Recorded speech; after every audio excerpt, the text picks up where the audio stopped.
बात SC ST का जो रिजर्वेशन है उसका आधार आर्थिक नहीं है कि उसमें क्रीमी लेयर या वर्गीकरण किया जाए। उसका आधार जो है वो अनटचेबिलिटी है, छुआछूत है, भेदभाव है, जाति उत्पीड़न है। तो सर्वोच्च न्यायालय को हमारी फिक्र ये बहुत अच्छी बात है, लेकिन सर्वोच्च न्यायालय को सबसे पहले उन्हीं के ऑर्डर के अकॉर्डिंग जातिगत जनगणना करानी पड़ेगी।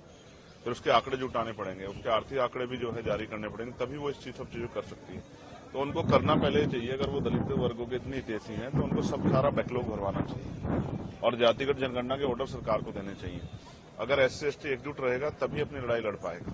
हम तो लंबे समय से अभी जो है SGPG जो है वहां लखनऊ में और इलाहाबाद जो है यूनिवर्सिटी में जिस तरह से NFS करके हमारे लोगों को निकाला गया, ये स्पष्ट है उन NFS को भरवाने के लिए सरकार ने क्या किया है, उन NFS को भरवाने के लिए सुप्रीम कोर्ट ने क्या किया है, तो वो कुछ नहीं किया है। हाँ, हमेशा कोशिश ये की गई है कि इनके जो लड़ने वाले लोग हैं उनकी ताकत कम किया जाए। अब SC ST बटने वाले नहीं। आप ही देख लो इस फैसले का कितना समर्थन, कितना विरोध हो रहा है। तमाम लोगों में इसका विरोध है। सुन रहे थे भीम आर्मी के चीफ और आजाद समाज पार्टी के अध्यक्ष चंद्रशेखर आजाद को सुप्रीम कोर्ट की तरफ से लिया गया फैसला अनुसूचित जाति और जनजाति के आरक्षण में वर्गीकरण के मामले में सुप्रीम कोर्ट के इस फैसले पर चंद्रशेखर आजाद संसद भवन के बाद मीडिया से बातचीत करते हुए बोल रहे थे। भीम आर्मी चीफ चंद्रशेखर आजाद ने साफ तरीके से कहा कि अगर सुप्रीम कोर्ट पहले जाति आधारित जनगणना करवाता, उसका आंकड़े लेकर आता, बैकलॉग भरने की जिम्मेदारी लेता, साथ ही अनुसूचित जाति जनजाति के नाम पर खाली किए गए पदों को अगर भरता तो और उसके बाद अगर यह फैसला आता तो हम इसका स्वागत है वो कर सकते थे। साथ ही उन्होंने कहा कि इस फैसले को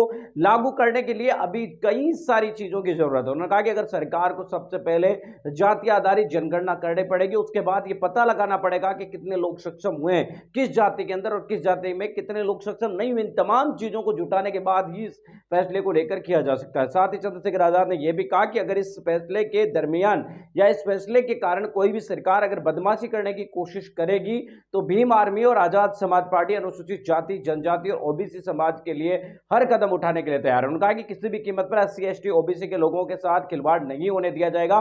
भीम आर्मी के चीफ और आजाद समाज पार्टी के अध्यक्ष चंद्रशेखर आजाद ने मुखरता से इस मामले में यानी सुप्रीम कोर्ट के द्वारा SC ST आरक्षण वर्गीकरण के मामले में अपनी बात रखी है। पहले दिन से लगातार चंद्रशेखर आजाद ये कहते नजर आते हैं कि ये सुप्रीम कोर्ट के द्वारा जो फैसला आया इसे आरक्षण को खत्म करने की साजिश तक उन्होंने करार दिया था। कल BSP अध्यक्ष मायावती जी ने भी इस घटनाक्रम को यानी इस आरक्षण के मामले को लेकर उन्होंने भी कहा था कि यह आपातकाल जैसी स्थिति नजर आ रही है। अनुसूचित जाति जनजाति के आरक्षण की वजह आर्थिक कभी नहीं थी, ये गैर बराबरी, छुआछूत, जातिवाद जैसी समस्याओं के कारण